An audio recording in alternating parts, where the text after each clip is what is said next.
I am Isabeau of Bavaria, Queen of France, a name both revered and reviled in equal measure.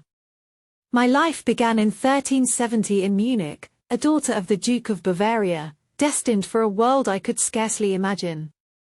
By 1385, my path led me to France, where I was married to King Charles VI. At just 15, I was thrust into a role of immense power and responsibility, one that would test my resolve and define my legacy. When I first arrived in France, I was awed by the grandeur of the court and the opulence of my new home.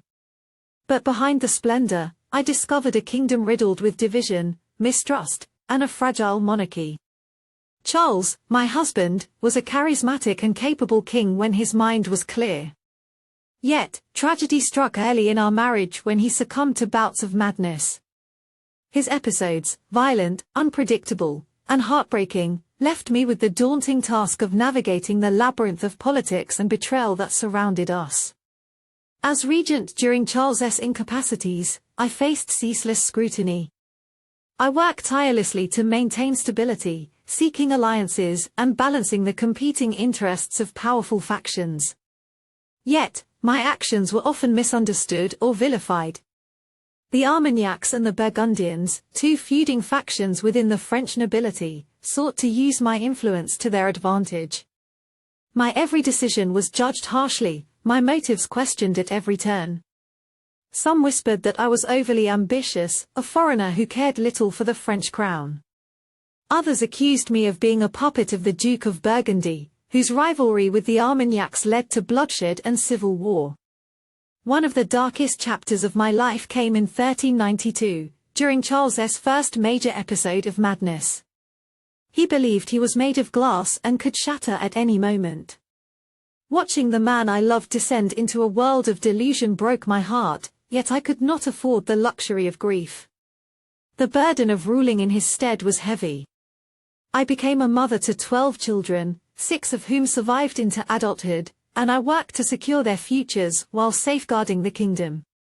The Treaty of Troyes in 1420, a momentous yet deeply controversial agreement, became my defining act. It was an attempt to end the 100 Years' War and secure peace, though at a great cost. By this treaty, my daughter Catherine was wed to Henry V of England, and their heirs were declared the rightful successors to the French throne. To many, I was a traitor, accused of selling France to its enemies. But I saw it as the only way to prevent further bloodshed and to protect my family amidst the chaos. As my years in power waned, I retreated to the shadows of history, living out my days in relative obscurity. By the time of my death in 1435, the kingdom was still in turmoil, and my reputation had been irreparably tarnished by those who saw me as a scapegoat for France's misfortunes. Yet, I lived as best I could, balancing the needs of a fractured realm and the demands of my conscience. Through the lens of history, I hope you can see me not as the caricature of ambition or treachery but as a woman caught in the tumult of a kingdom at war, doing what I could to navigate an impossible landscape. I am Isabeau of Bavaria, and my story is one of resilience, survival, and the complexity of power in a time of great uncertainty.